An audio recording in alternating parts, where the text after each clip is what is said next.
అవే నానమ్మ. మీ కాలంలో అసలు ఏం తినేటోళ్ళే? ఇప్పటికి ఇంత గట్టిగున్నారు. మా కాలం తిండి మీరేం తింటారు? హ్మ్. గిప్పట్ల మీకు గింత కారం పెడితేనే మీరు ఓళ్ళమ్మో అని చెప్పి కళ్ళకెళ్ళి నీళ్ళు కాచుకుంటారు. అదే మేము ఇంత అన్నంలో ఇంత గుడ్డు కారం వేసుకొని తినేటోళ్ళం.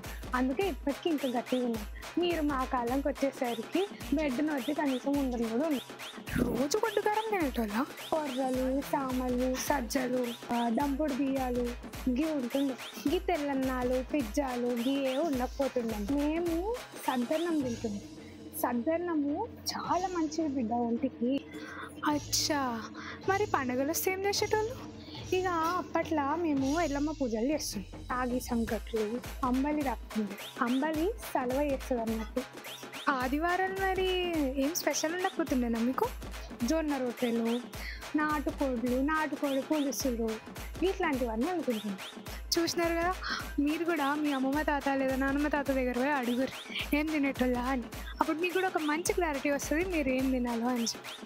అప్పట్లో కొర్రలు సామలు అంటుండే, ఇప్పుడు పాష్గా మిల్లెట్స్ అంటున్నారు.